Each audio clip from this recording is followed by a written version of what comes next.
जय हिंद दोस्तों।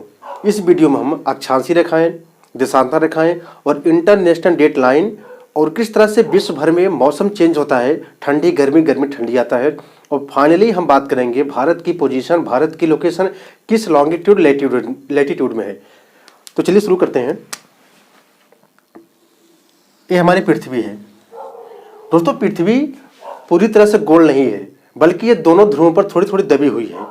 अब पृथ्वी की अगर बात करें तो इनके बीचों बीच एक लाइन जो डिवाइड करती है पृथ्वी को दो भागों में, ये हो गया उत्तरी गोलार्ध।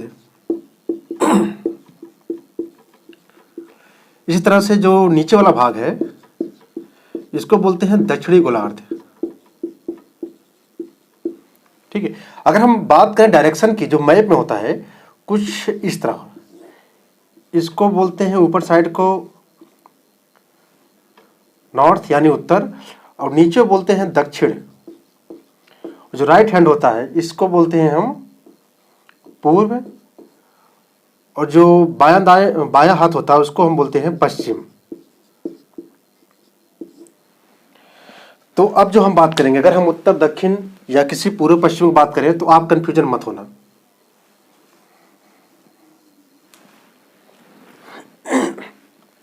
तो जो पृथ्वी को बीचों बीच एक जो लाइन गुजरती है इसको दो भागों बांटती है, ऊपर को उत्तरी गोलार्ध बोलते हैं, नीचे को दक्षिणी गोलार्ध बोलते हैं। दोस्तों एक जो लाइन होती है इसको हम बोलते हैं 0 डिग्री भूमध्य रेखा या 0 डिग्री इक्वेटर लाइन बोलते हैं। इसको बोलते हैं 0 डिग्री, इसको विषुवत रेखा बोलते हैं, और इसका एक अलग नाम है भूमध्य रेखा, क्योंकि पृथ्वी के बीच जाती है इसलिए इसको भूमध्य रेखा भी बोलते हैं। 0 डिग्री अक्षांश,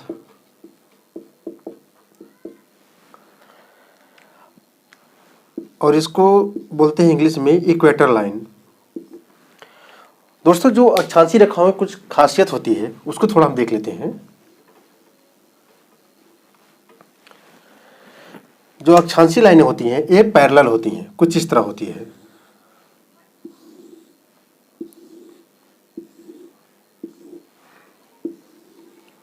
कुछ इस तरह से खींची होती हैं, पैरेलल लाइन होती हैं।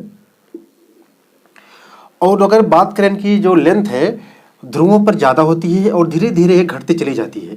यहाँ आप देखेंगे लाइन ज़्यादा इसकी लेंथ है, फिर यहाँ पे थोड़ी कम हो गई और यहाँ पर थोड़ी कम हो गई। यानी जिस तरह से हम ध्रुवों के ऊपर जाते हैं, अक्षांशीय रेखाओं खींचते हैं, तो उनकी जो लेंथ होती है कम होती चली जाती है।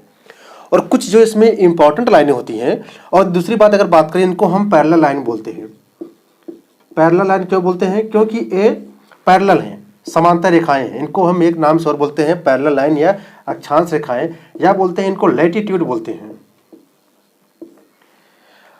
अब इसमें से कुछ लाइनें तो हम पढ़ना पड़ता है, और जो इंपॉर्टेंट लाइनें उन्हीं को पढ़ेंगे और सब लाइनों को हम नहीं पढ़ेंगे इसमें, जो कि सबसे ज़्यादा इंपॉर्टेंट होती हैं लाइनें।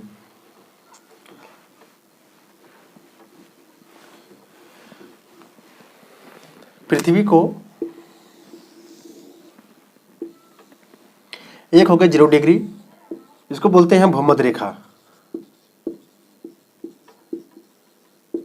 इसी तरह से 23.5 डिग्री अगर हम उत्तर जाएंगे इसको बोलते हैं कर्क रेखा या ट्रॉपिक ऑफ कैंसर। इसी तरह से साउथ में एक लाइन ड्रॉ होगी, इसको बोलेंगे हम मकर रेखा।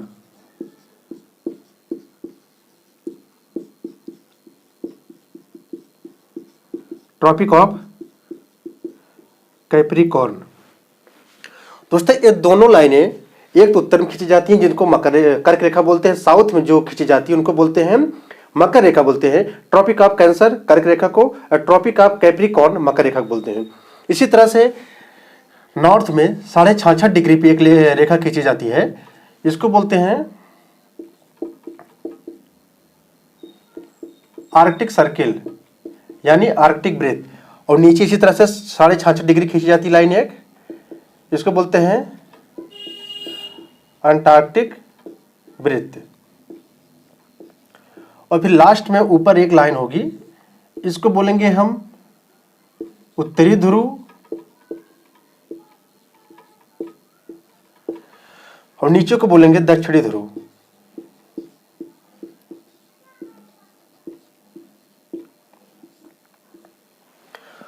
तो इसमें टोटल ये लाइनें हो गई, टोटल एक उत्तरी ध्रुव, आर्कटिक सर्किल यानी आर्कटिक वृत्त, उसके बाद फिर हो गया कर्क रेखा 23.5 डिग्री, 0 डिग्री हो गया इक्वेटर लाइन, विषुवत रेखा बोलते हैं, भूमध्य रेखा बोलते हैं, इंग्लिश में इक्वेटर लाइन बोलते हैं।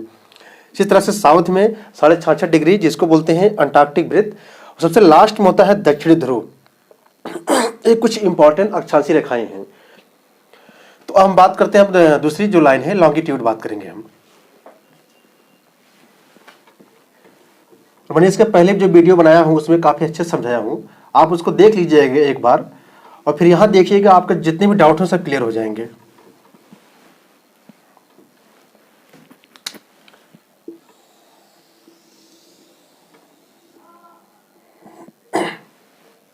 अभी जो मैंने बात किया अक्षांशीय रेखाएं जो कि पैरेलल लाइन होती हैं और उनकी जो लेंथ होती है हर जगह चेंज होती रहती है। और जीरो लाइन थी इक्वेटर लाइन, उनको हम बेस लाइन मानकर 23.5 डिग्री, 66 डिग्री, फिर 90 डिग्री नॉर्थ में ये लाइन खींचे था। उसी तरह से साउथ में भी 23.5 डिग्री, 66 डिग्री और नॉर्थ है में एक लास्ट जो 90 डिग्री को लाइनें खींचे थे, रेखाओं को पढ़ते हैं। दोस्तों पृथ्वी पर जो लाइनें वर्टिकली खींची गई हैं यानी कुछ इस तरह खींची गई हैं, इनको बोलते हैं, इधर हो गया पूर्वी गोलार्ध,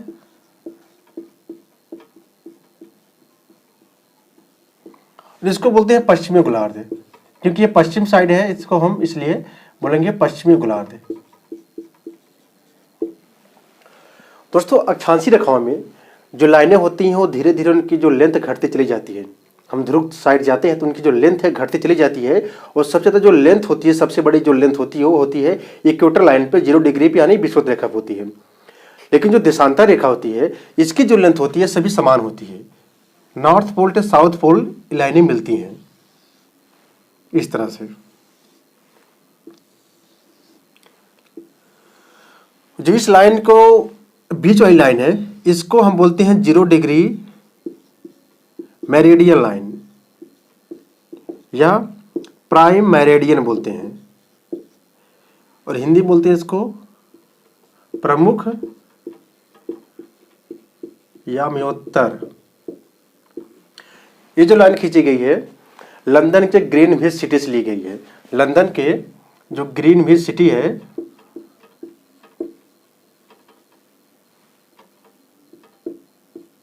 ये सिटी से खींची गई है। क्योंकि दोस्तों ये जो लाइनें हैं ये सभी की जो लेंथ है बराबर होती है, इसलिए यहाँ दिक्कतें हो रही थी। तो जो उस टाइम 1884 में जियोग्राफर ने, जो भूगोल जानने वाले जो जानकार होते हैं वैज्ञानिक लोग, उन्होंने एक लाइन खींची। उस टाइम जो रूल चल रहा था अधिकतर ब्रिटिश राज चल रहा था, इसलिए उन्होंने वहाँ लंदन बैठे बैठे एक लाइन, उन्होंने एक इमेजिनरी लाइन ड्रॉ किया, काल्पनिक रेखा खींचा और उसी को 0 डिग्री मान लिया। यानी उसको मान लिया कि इसी से हम बेस लाइन मानकर हम आगे जो भी लाइनें खींचेंगे उसको हम पढ़ेंगे। और उन्होंने इस लाइन को भी एक दिया कि ये समय रेखा होगी। इसी रेखा को इन्होंने बोल दिया कि 0 डिग्री है मेरिडियन लाइन, ये होगी समय रेखा होगी। अब जो देश इसके पूर्वी गोलार्ध में होंगे वहां पर इस जो लाइन है इसके यहाँ से जो समय होगा इसमें ऐड होगा, और लेकिन जो पश्चिम होंगे वहां से माइनस हो जाएगा।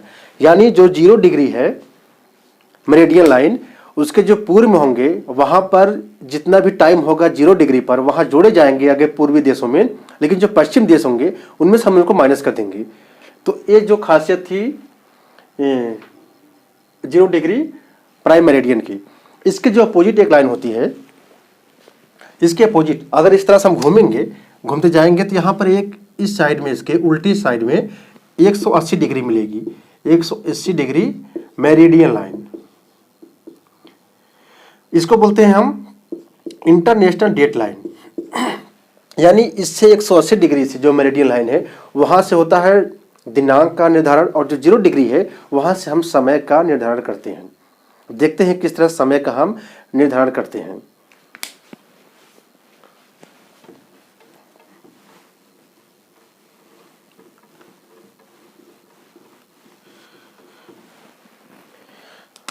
दोस्तों अगर हम बात करें पृथ्वी की तो 24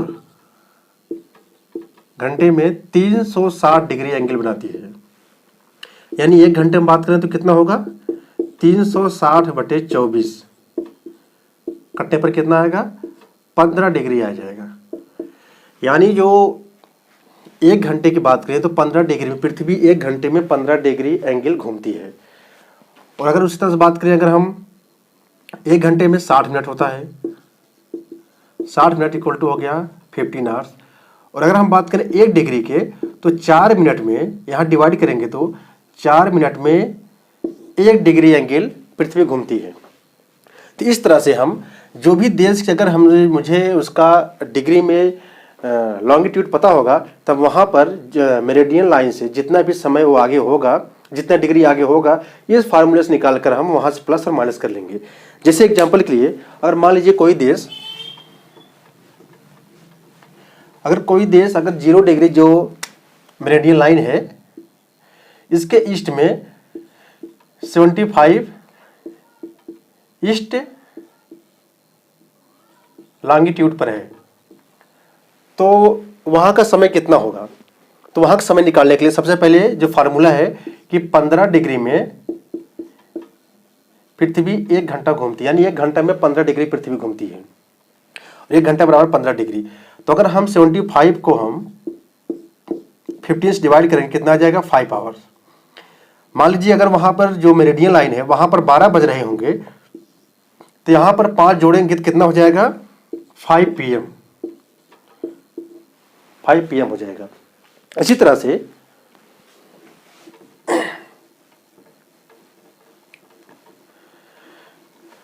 और भी हम निकाल सकते हैं। कोई देश जो भी इस अगर पूर्व साइड है तो उसका टाइम कितना होगा, उसको हम फार्मूले से, यानी 15 डिग्री में 1 घंटे घूमती है पृथ्वी, तो 1 घंटे से हम 15 डिग्री से डिवाइड करके हम उसको निकाल लेंगे। तो ये हो गया लॉन्गिट्यूड हो गया, और 0 मेरिडियन लाइन बता दिया। और इंटरनेशनल डेट लाइन की बात करें अगर हम, 180 डिग्री जो है दोस्तों, 180 डिग्री जो लाइन बनाई गई है वो लाइन सीधी नहीं है, वो जो लाइन बनाई गई थोड़ा जिगजैग है। क्यों? क्योंकि यहाँ पर जो है रसिया था, यहाँ पर यूएसए का अलास्का है। जो 0 डिग्री लाइन, जो 180 डिग्री लाइन आई है, कुछ इस तरह से आई है। क्यों आई? क्योंकि 180 डिग्री जो निर्धारित करती है वो दिनांक निर्धारित करती है। यानी अगर आम वेस्ट साइड में है और ईस्ट साइड में है, अगर ईस्ट साइड में 30 दिसंबर है तो यहाँ पर होगा 31 दिसंबर। तो जो छोटे छोटे देश थे उनको प्रॉब्लम ना हो कि अगर वहाँ से डेट लाइन गुजर रही है तो देश बंट न जाए और वहाँ पर 2 समय हो जाए, 2 दिनांक हो जाए। इसके लिए जो लाइन है जिगजैग बनाई गई है, थोड़ी तिरछी बना दी गई है। तो यहाँ से अगर हम मान लीजिए कि कोई रसिया में है 31 दिसंबर को, तो वो जो यूएसए में अगर होगा तो उसको 30 दिसंबर वहाँ का डेट दिखाई देगा। क्यों? क्योंकि जो वेस्ट में है 1 दिन हमको ज़्यादा हो जाता है, यानी वहाँ पर हम 1 दिन अपना ख़त्म कर देते हैं। लेकिन वहीं अगर बात करें हम ईस्ट में, पूर्व में, तो 1 दिन हमारे लिए बच जाता है। इसकी जो खासियत होती है डेट लाइन की यही होती है, ईस्ट साइड में 1 दिन की बचत होती है, और जो पश्चिम साइड होती है 1 दिन का नुकसान होता है। ठीक है, मान लीजिए अगर 1 जनवरी पार्टी कर रहे हैं रसिया में, तो जो यूएसए में है वो पार्टी नहीं करेंगे, क्योंकि वहाँ पर 31 दिसंबर होगा। इसके लिए उनको यहाँ पर आना पड़ेगा रसिया में। तो इस तरह से मैंने आपको समझा दिया अक्षांश रेखाएं, देशांतर रेखाएं, 0 meridian and international date line. अब हम बात करेंगे